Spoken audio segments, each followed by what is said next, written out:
09-10 ARUNA DINDANE. Well, this is fairly simple. Portsmouth during the 09-10 season were pretty hopeless, and ARUNA DINDANE, their Ivorian flop centre forward, wasn't much better. Still though, he did help himself to a hat-trick and a 4-0 win over Wigan. Don't get too excited, lad. Within 2 weeks, this defence would be conceding 5 in one half against Jermaine Defoe, shipping 9, yes 9 at Spurs. I don't think anyone was tipping Roberto Martinez to go on and finish third at the World Cup, when back then, he seemed to chuck empty bags of spaghetti into his defence. 10-11 Leon Best. Christ, where do you start? The 10-11 season seemed to hand out hat-tricks to anyone with a working pulse. Good lord, Maxi Rodriguez, some aging Liverpool winger, he scored 2 in 2 weeks. I'll go with Leon Best though, who had not scored 1 goal for Newcastle since arriving from Coventry City 1 year ago. And he was a centre forward. With Andy Carroll out injured, the Geordies were wondering where on earth the goals were going to come from. And then Best steps up with 3 in a 5-0 home thumping of West Ham in January 2011. If anyone needed any more proof that West Ham needed relegating, it was this embarrassment. 11-12 Andy Johnson. Well, I could touch on Peter Odawingie firing 3 past Wolves on a derby win for West Brom. It was apparently bad enough to get Mick McCarthy the sack, but no, instead I'm going to go with Andy Johnson,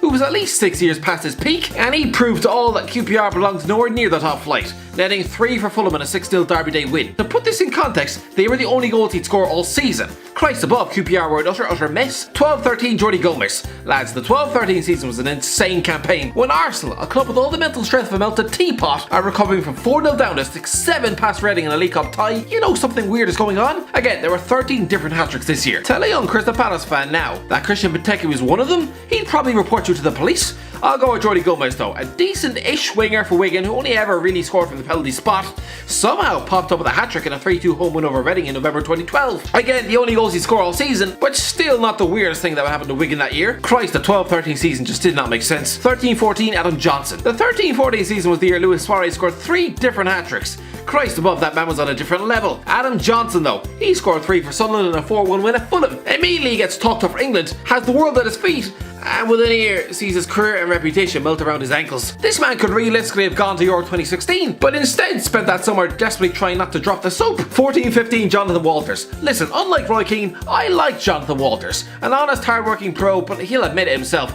he had his level. This was the same guy who missed a penalty and scored 2 own goals in one goddamn game. He was prone to the ridiculous as well. Fair play though, because he has a Premier League hat-trick to his name. He smashed in 3 for Stoke in a 3-1 pummeling of QPR back in January 2015. But again, QPR were still championship standards, so it doesn't really count as a truly Premier League hat-trick. 15-16 Aruda Kone. Right, Stephen Naismith is desperately unlucky not to make this list, having come off the bench to score a hat-trick against Chelsea back in September 2015. When this calibre of bench warmer is somehow embarrassing a Premier League defence, you know their manager is probably on the verge of a midlife meltdown. He's not even the worst Everton player to bag a hat-trick that season though. Aruna Kone absolutely disrespecting Sunderland with 3 in a 6-2 home win back in November 2015. I would imagine Sam Allardyce probably tried to bite the heads off his centre halves in the dressing room after the game. When Kone is scoring a hat-trick against your team, Christ, you have to say, Roberto Martinez really got the best out of his terrible players. 16-17 Andre Gray. Oh yes, back when there was hype about Andre Gray. Now he's only recognised for warming the bench and plugging the one off Little Mix. Anyway, December 2016 he talked up his England hopes by netting a hat-trick in a 4-1 win over Sunderland. Considering what's happened to Sunderland since, it's admittedly not really such a major feat. 17-18 Callum Wilson.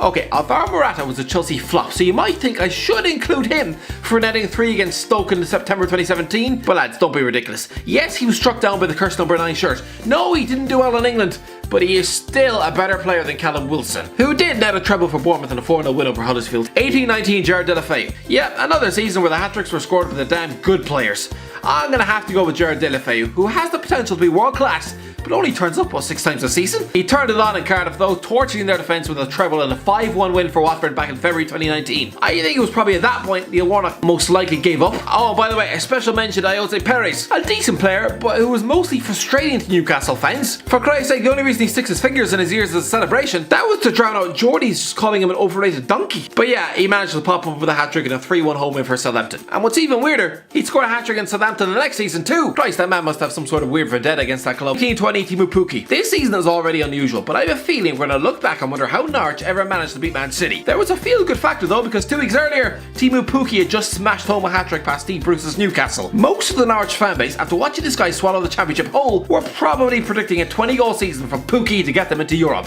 That didn't really happen. Anyway, that's the end of the video, lads. Let me know in the comment section below if you enjoyed the video. Don't forget to like, share, and subscribe, and as always, I'll talk to you in a while.